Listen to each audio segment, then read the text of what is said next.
Hey guys, Blaumagier here, and we're back with another episode of Let's Play Dragon Quest III. On the last episode, we went through Zoma's castle and raided the treasure room, and we watched the tragic defeat of Ortega.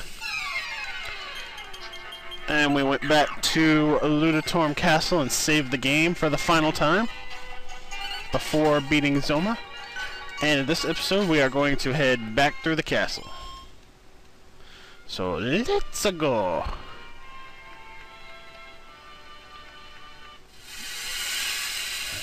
You don't really have to do anything special to get back to the castle, because, I mean, the bridge is already there. And you've already defeated the Grand Titans in the hallway. We've already seen Ortega's death. There's nothing in the, there's nothing along the way except random battles. Until we get to the final room of the castle.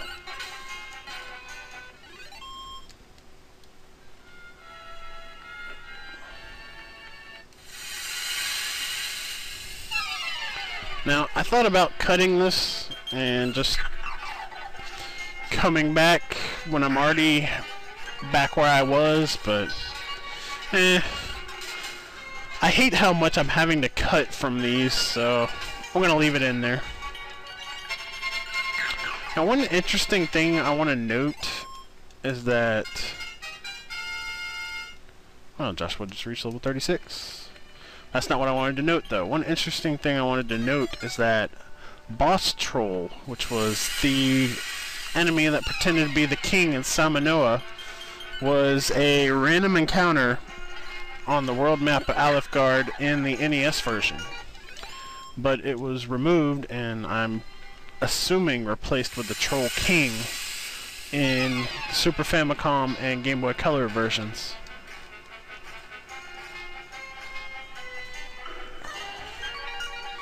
Alright, our hit points are getting low, so it's time to use the Sage Stone, which casts Heal Us, and doesn't cost any MP, and is not a breakable item.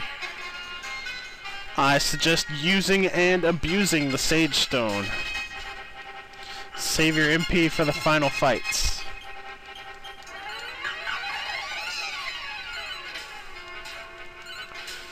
Like I said, Sage Stone is the most valuable item in the game. And Sarah reaches 31.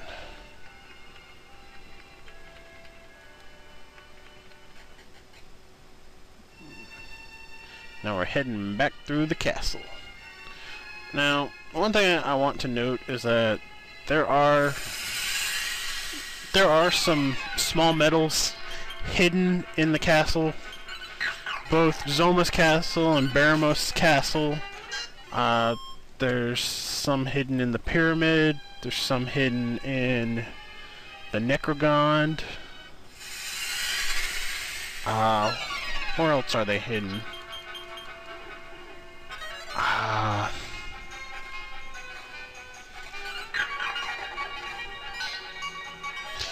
That might actually be all the dungeons that they're actually hidden in. Most of the small medals are going to be in your towns, or in a treasure chest in a dungeon, or in one of the little shrines or something that you've seen at various places in the world. And there you reach level 33. I think after I beat Zoma, I'll probably go and show off the locations of all the small medals that are hidden. And when I say hidden, I mean they're not visible. The best way to find them is to have a thief. You use Thief Nose to see if there's any on the floor. Like, I think there's 2 hidden on this floor. And then you use Seek Out when you think you're near it to have it sparkle to show you exactly where it is. That's pretty much the easiest way to find them. All I can say is thank goodness they're not in the NES version, since there's no thief in that version. And if you can't tell, Thief is definitely my favorite Dragon Quest III class.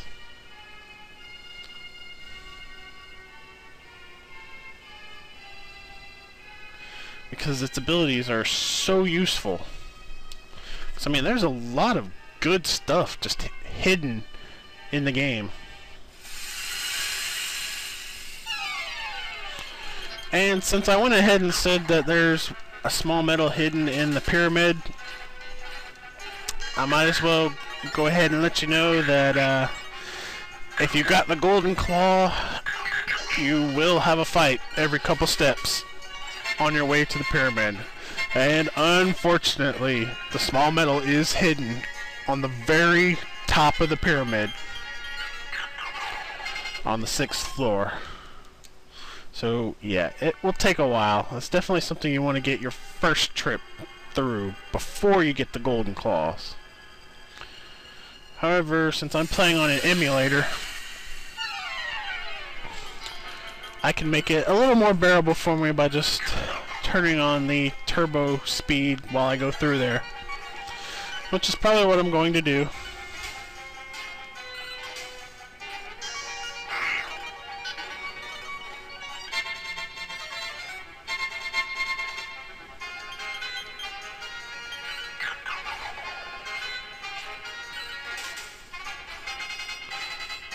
Oh, I need to pay better attention to my hit points.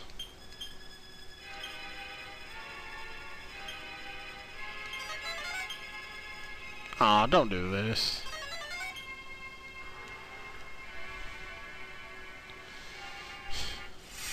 Remember, if your hit points drop, make sure you use the Sage Stone. Sage Stone is more than enough to keep you at full health and be at full health when you arrive at Zoma.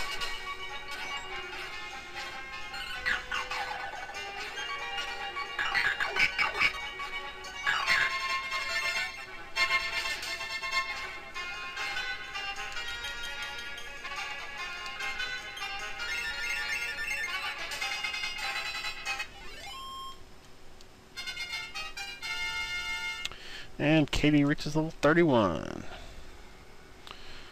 Now, the only reason that I'm going to go back and get all the small medals is because the second best piece of armor in the game can be obtained through small medals, and a very useful item called the Vivify Staff is available through small medals, which honestly I think is better than the spell Vivify. I haven't actually seen it not work, although it does still only revive them with half of their maximum hit points. Hey, that's still pretty darn good.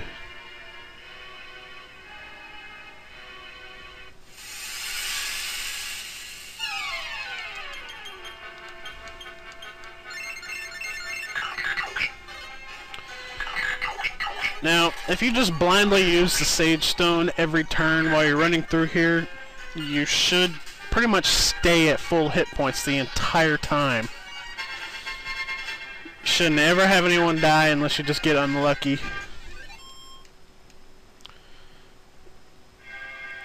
And you should never have to spend MP while traveling through here.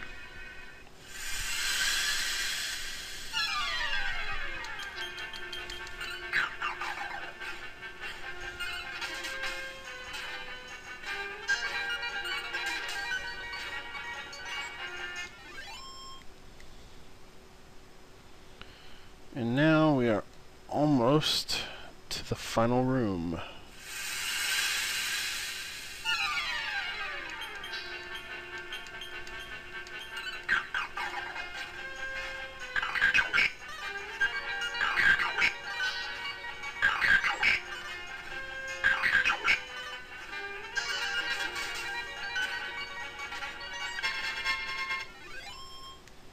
Wow, I was hoping to use my Sage Stone before they died.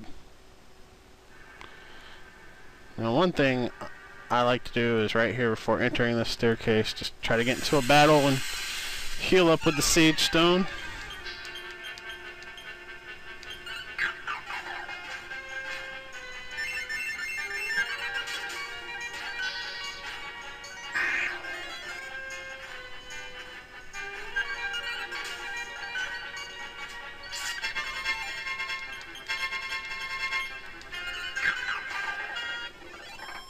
No, I guess that's all I really need. Anyways, once you're ready to continue on, head up here. Torches are slowly lighting. This must be it. This ominous noise. The torch is slowly lighting. There he is, Zoma. Well, Joshua, I welcome you to your grave. It is I, Zoma, who will bring about the destruction of the world. All life shall perish as the world sinks into a state of despair, and you'll be my sacrifice. Come, my servants, make them suffer. And our first battle is one where we can seek revenge for the death of our father against the King Hydra. Now, I definitely suggest casting Speed Up, and of course using the Sage of Stone right off the bat.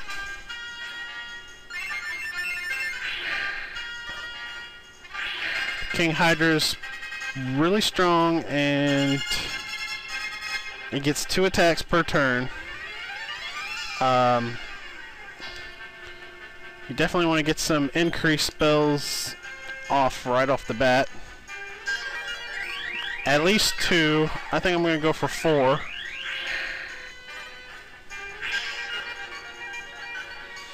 If you got the same equipment as me, every person will be equipped with items that decrease his breath damage, so his breath shouldn't be a big deal.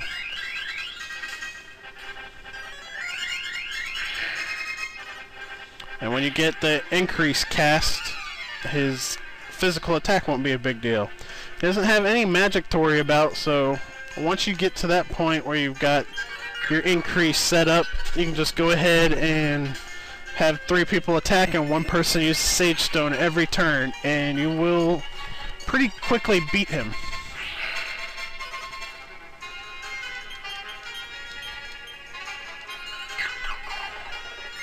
Eventually he'll go down if you just keep up your assault. If you want to make it go faster, you can use By Kill to raise your attack, but honestly it's not really necessary.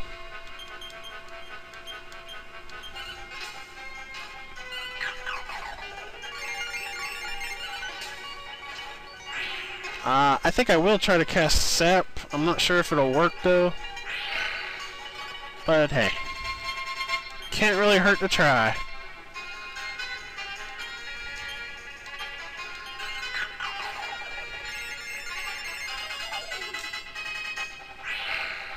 Sap does work, so Sap is definitely worth casting. Get 2 casts of Sap off, and then just pummel him until he's done. Oh, well, I guess 1 cast was enough.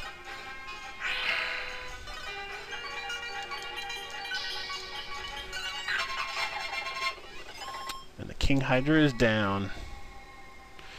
Alright, once you have defeated the King Hydra, head forward a little more, and you will encounter Zoma's second servant, Barabos. I guess he must be the brother of Baramos or something?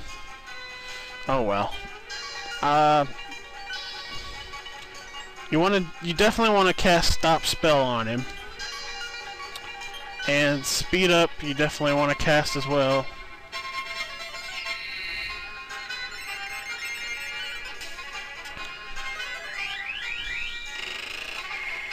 He's got a breath attack, and he's pretty much identical to Baramos, except he's stronger in every way.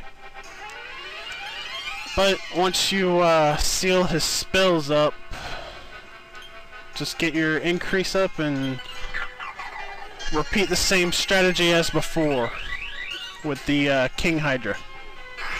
Now, I don't think using Sap will work on him, but I'll try after I get my increase in place.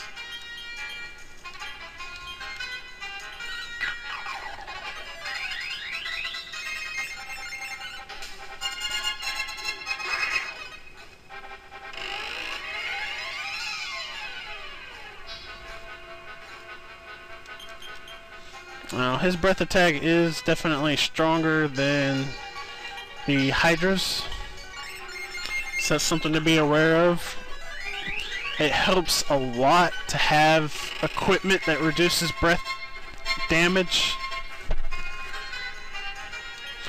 And if you get your sages to level 32, they should learn an ability called Barrier, which will decrease the damage further, which will be helpful in this fight.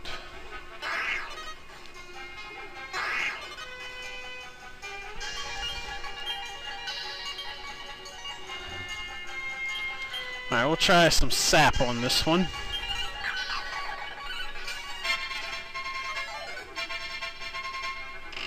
Wow, that actually worked. That reduces defense a lot.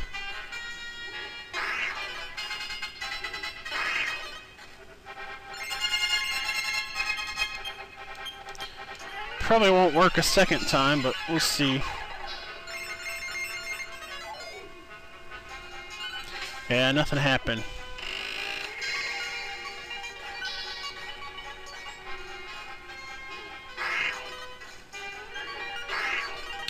Now, one thing to note about Barabros is that, unlike Baramos, who only got 2 attacks in a turn, Barabros could get 3 attacks in a round. Although I've never seen him use his breath attack 3 times in a row, so that shouldn't be a worry.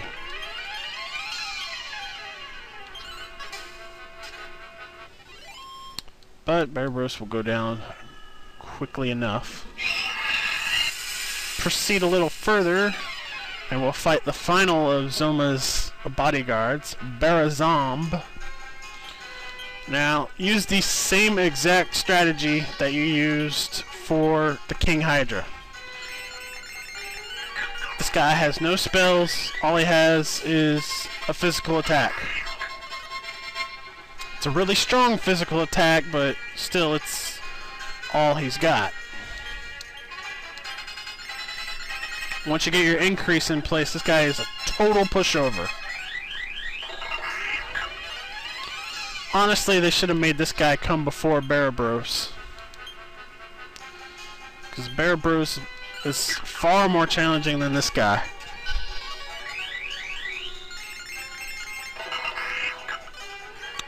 And to top it off, this guy seems to only get 1 attack per turn, so that makes him even more of a pushover.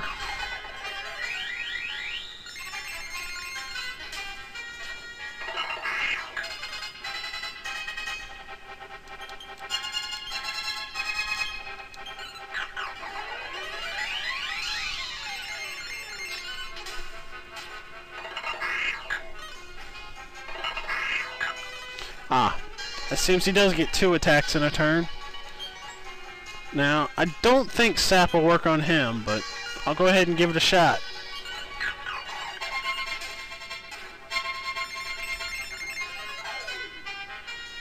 Yeah, it didn't work. I'll try it again, because I really got nothing to lose by trying it, except for MP. But that's quite alright. Yeah, I think this boss may be immune to it, or just really, really resistant to it.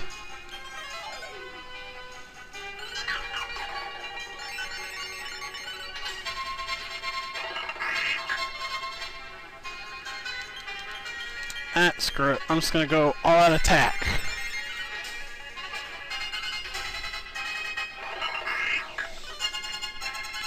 If you keep up the strategy, he'll go down before too long, just like the King Hydra did.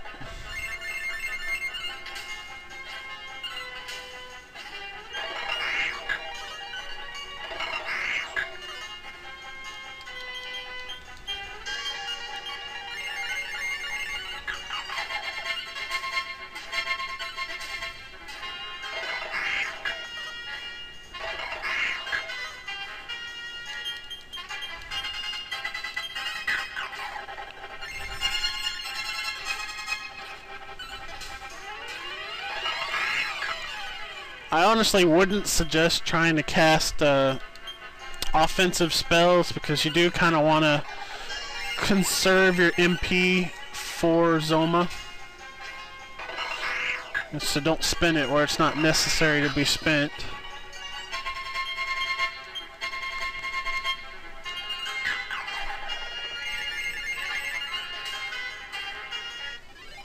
And eventually he goes down. Alright, now make sure everyone's at full hit points. And we want to restore MP to full as well. So we will use our wizard rings and hope they don't disintegrate.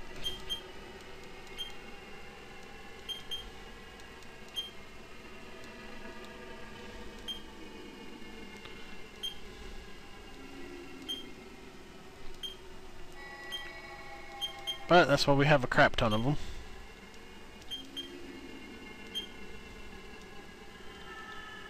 I don't think she was missing too much MP. Alright, everybody is at full MP now. I guess I'll just dump that in the bag and give this wizard ring to her. I definitely don't need that in the inventory.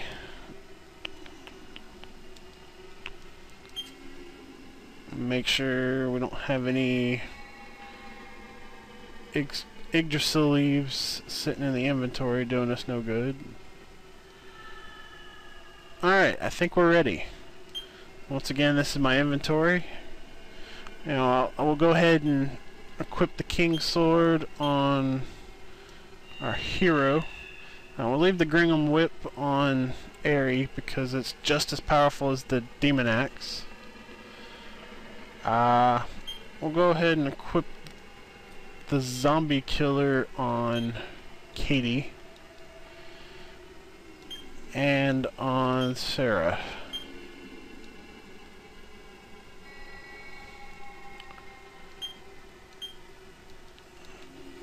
And just because I want to be lazy when the battle comes, I will make sure the Sage of Stone is in the bottom slot so I can just press right and be right on it.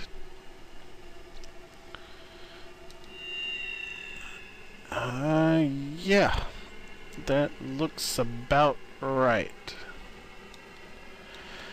Alright, I'm going to go ahead and end this episode here, right in front of Zoma. So, if you like my video, subscribe to my channel, give me a thumbs up, leave me a comment, tell your friends about it, and tune in next time for the exciting finale of Let's Play Dragon Quest III. See you guys later.